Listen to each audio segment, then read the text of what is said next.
অনেক বছর ধ্যানমগ্ন থাকার পরে আশরাফ মিয়া চলে এলো বাংলা ঘরে। গ্রামে একটা ঘর থাকে যেটা মসজিদের পাশে, এবং সেখানে সে বসে থাকতো। দলে দলে মানুষ আসতে লাগলো তার কাছে বিভিন্ন সমস্যা নিয়ে। সে চোখ বন্ধ করে সমস্যার কি সমাধান দেখত, তারপর বলে দিত। এভাবে অনেক ভক্ত জুটে গেল তার গ্রামে, তার নাম পড়ে গেল। সে একজন দরবেশ। আশরাফ দরবেশ অনেক বছর হায়াত পেয়েছিল। যেদিন তার মৃত্যু হবে সেটাও সে দেখেছিল মনের চোখে। মৃত্যুর আগের দিন সবাইকে ডেকে বলল, গ্রামে একটা খাবারের আয়োজন করো, 7 গ্রামের লোককে দাওয়াত দিবে। তার কথা অনুযায়ী সেরকম করেই কাজ করা হলো। অনেক গরু জবাই করে মাংস রান্না করে তারপর লোকজনদেরকে খাওয়ানো হলো। সব লোকের যখন খাওয়া শেষ হয়ে গিয়েছিল তখন আশরাফ মিয়া চলে গিয়েছিল দেহ ছেড়ে। সেই গ্রামে একটা মাজার, প্রতি সপ্তাহে মাজারে একটা ওরস হয়। সেই ওরসে এসেছে কাশেম ঢাকা থেকে। কাশেমের সাথে এসেছে তারই ছোট ভাই। ওরা দুজনে হেঁটে হেঁটে মাঠঘাট প্রান্তর দেখছে। এটা ওদের গ্রাম, এবং কথায় কথায় তারা আশরাফ মিয়ার কাহিনীগুলো বলছে। মাজারে একজন সেক্রেটারি আছে, তার কাছে যেয়ে কাশেম বলল, আপনি আমাদেরকে এই মাজারের কাহিনীটা বলেন তো, কেমন করে কিভাবে এই মাজারটির সৃষ্টি হয়েছিল। তখন সেক্রেটারি তাকে বলতে লাগলো, এই গ্রামের একজন মহিলা যখন সন্তান সম্ভবা ছিল তখন সে রাতের অন্ধকারে বেরিয়ে গিয়েছিল।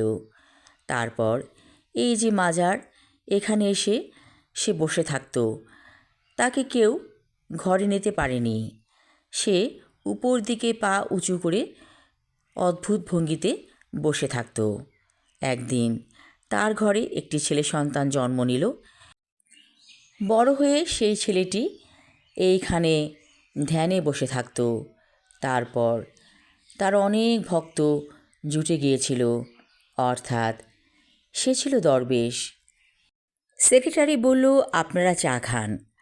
চা খেতে খেতে আরেকটা গল্প আরম্ভ করল সেক্রেটারি। বলল, এই গ্রামে একজন খাদক ছিল। যে কোনো মজলিসে সে অনেক ভাত খেত, এবং তাকে নিয়ে মাঝে মাঝে মানুষ একটা প্রতিযোগিতা করত। বলতো, তুমি যদি এত পরিমাণ ভাত আর মাংস খেতে পারো তোমাকে এত টাকা দেয়া হবে। সেই খাদক সেই প্রতিযোগিতায় সব সময় জিতে যেত। একবার কি হয়েছে, সেই খাদক খাবার খাচ্ছে তো খাচ্ছেই, তার পাশে দাঁড়িয়ে দেখছিল একজন ডাক্তার। তিনি বলছিলেন, তাকে আর খাবার দিও না, লোকটি মারা যাবে। কিন্তু খাদকের এতই নেশা ছিল যে সে খেতেই লাগলো।